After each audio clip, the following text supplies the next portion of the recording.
All right, here we are. This is Pike's Peak. This is Phil here. By now, I think you already watched like the full episode, but we had this. I took video of almost the whole climb, and this way, I didn't want you to have to listen to my breathing for 45 minutes. So I'm going to talk about the effort and the event as long as I can, and then I'll leave you to the pines here. So Hill Climb Nationals. This was the second year they had it, and I'm just going to go ahead and announce it here. We're hosting it. I'm hosting it myself this year. We moved it. It's going to happen on Gibraltar. It's going to be Gibraltar's in Santa Barbara. It's going to be like the fun official Hill Climb Nationals. I just thought this was a super cool event, and I want to see it go away. So we're just going to do it, and it's going to be sweet. When you come to Hill Climb Nationals, here's how you pace a hill climb, and I think. So you're seeing us pass people here, and there's folks walking. This event is they started the pros last, which kind of makes sense because then there's less time on course total. Like you're using up the road for less time, but it means we're blowing by people the whole time, which doesn't on a climb like this doesn't really matter. There's no safety concerns. You also see my camera people. For the episode, once in a while we'll be bouncing by them, but and here it's the one problem with altitude is you really can't stay on your left. You just kind of got to go through them and hope they hear you coming and they don't turn into you. But when you do a hill climb, if you're a bike racer as I was, there's a whole you don't want to let people draft. Just the whole idea of like someone on your wheel. So right here, Chad is on my wheel, who finished second. Chad's a buddy from Big Bear and a super strong climber, and altitude acclimated thanks to Big Bear.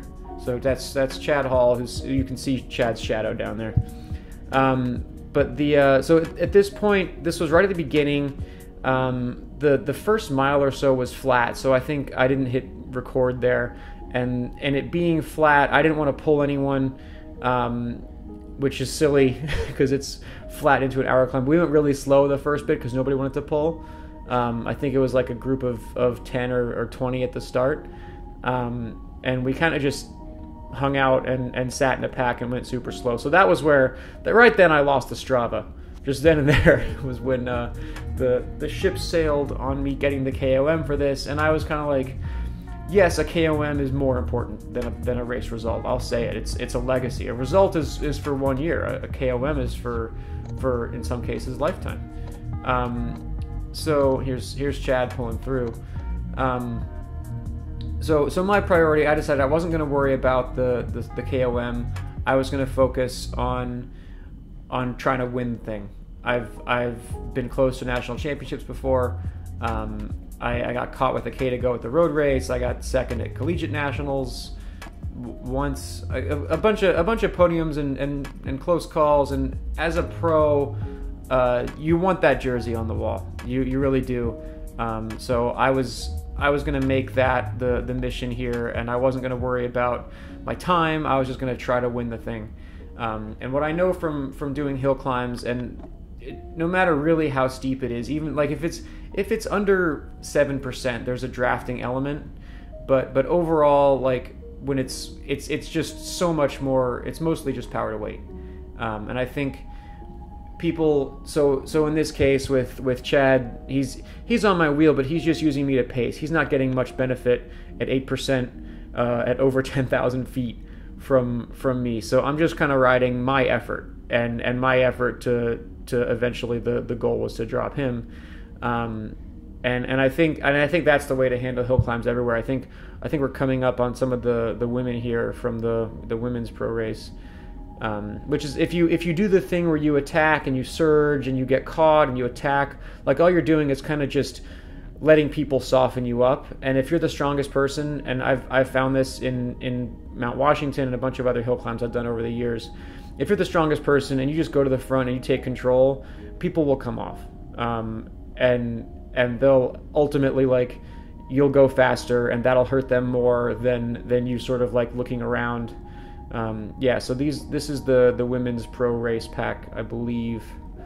And I think they're playing it tactically, like I'm talking about. There's Christabel, there's Tink, and she's kind of looking back and not wanting to give a free ride. But here we are, we're at 10%, and I just don't think that matters. And I think that's something that I've done a bunch of hill climbs and learned it that way. I remember doing Mount Washington, and the first time I did it, there were two guys that were hanging on me, and I was trying to make them pull through. And it's like, there's no pulling through at 8%, and it doesn't matter. And I was attacking them, and it's like, I think I just went a minute and a half slower that year than I probably could have. And at the end, you know, I put a minute something on those guys, and it could have been 2.5 if I had just like ridden my effort. So in a bike race, you don't pull them around and hope to win, but on a hill climb, you just go up there. So as you can see, my power is it's up there, but it's not super high. It's not what you might be used to from watching my channel, which is because I'm not used to that damn altitude. So we're at 11,000 feet here, and that's nasty. That's the start is over 10. So this is Colorado Springs, Pikes Peak. It's the highest point, highest paved point, highest something. It's the highest something somewhere. It's high. So you're going from ridiculously high to super insanely high. That's what this event is, and that's something that I just had to deal with. And I sort of was thinking about the only other time I've ridden that high was Mauna Kea, which is this crazy volcano in Hawaii where you start at 0. You start at the beach and you go all the way up to 14.2. I remember there, like, I was just riding my best pace there, but at some point I was like, I had to stop. And I've never had to stop in my life, but I think I got like all the way up past, this is Mauna Kea, but I think I'm like 4 hours into the thing, and I got through, there's a dirt section, and I was feeling fine, and then I was sitting on a guardrail for 5 minutes. And so that's sort of what I was thinking here, was I felt like at high altitude, I wasn't able to acclimate for this. There's two ways to handle altitude. One is you go and you do 2.5 weeks at high altitude, and you prepare and you train and you let your body adapt. The other one is you just screw yourself and you just go the night before. You go as late as possible so your body doesn't even have time to adjust and get angry, because your body gets mad after a couple days at altitude. So I wasn't able to do that. I didn't have time for that for this event. I had just done that for Mount Evans. So for this one, I'm just trying to win this race. And I'm trying to think that I'm thinking about Mauna Kea. I'm just thinking, I know what could happen if I blow myself at 12,000 feet if I go too hard. So I'm doing my effort, and I think by this point, Chad might still be with me. He might have come off, and I just wanted to win the race and not screw up. So a lot of watts in the 200s here, which is really embarrassing for me to look at, but it got the job done. So I think that's all I can say about a hill climb. You the way you pace anything is you kind of divide it up into parts. So for me, I was thinking, you know, the first 20 minutes, I want to make sure the group is small and see if I can get solo. Basically, I was just going to go hard enough to pop whoever I had, and then just keep it steady and keep the gap steady and keep looking back. So yeah, that's it. That's all I can blab for Pikes Peak. Enjoy the sound of my breathing, and until the next episode. And feel bad for me. This hurts. This really hurts. All right, thanks.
you.